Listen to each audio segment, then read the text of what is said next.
नमस्कार. तर आदल्या दिवशी ठरवलं की आपण सगळ्यांनी 5च्या आरतीसाठी जायचं. त्यामुळे समर्थला रात्री 11:30 वाजता अंघोळ घालून झोपवले. म्हणजे सकाळी तसंच त्याला उचलून घ्यायला. त्याप्रमाणे आम्ही सगळे 5 वाजता स्वामींच्या वटवृक्ष मंदिर येथे पोहोचलो. विचारच केला नव्हता की सकाळी एवढी मोठी गर्दी असेल. खूप मोठ्या आशेने आरती भेटेल म्हणून आलो होतो. पण इथे आल्यावर कळलं की गर्दीमुळे आरती 4:30लाच झाली. दर्शन लांबूनच झालं होतं. माईकवर सारखे बोलत होते की दर्शन घेऊन बाहेर जा, आरती झाली आहे, गर्दी करू नका. त्यामुळे व्हिडिओ, फोटो काही घ्यायला जमलं नाही. जे माझ्या भावाच्या मुलाने काढले होते ते त्याच्याकडून घेतले.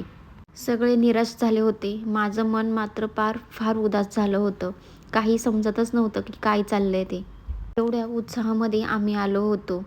वीकली ऑफ असल्यामुळे गर्दी फार होती. नंतर आम्ही समाधी मठाकडे गेलो. तेथे आमचं छान असं दर्शन झालं. थोडा वेळ आम्ही तिथे बसलो. काही जणांचा अभिषेक चालू होता. काही बायका तिथे फरशी पुसण्याचं काम करत होत्या. नवगुरुवार व्रतचं पुस्तक घेतलं, प्रसाद घेतला व हॉटेलवर पुन्हा आलो. गाडी चालवून थकल्यामुळे मिस्टर व आयुष हे दोघे दर्शनासाठी पहाटे आले नव्हते. म्हणून पुन्हा आम्ही दर्शनासाठी आलो. तेव्हा तर फारच गर्दी होती.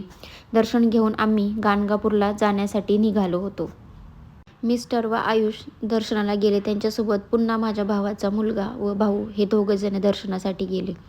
तोपर्यंत आम्ही इकडे एक स्वामींचा छान असा फोटो व प्रसाद व बाळाला काही खेळणे, आयुषला काही घ्यायचं होतं ते खेळणे घेतले.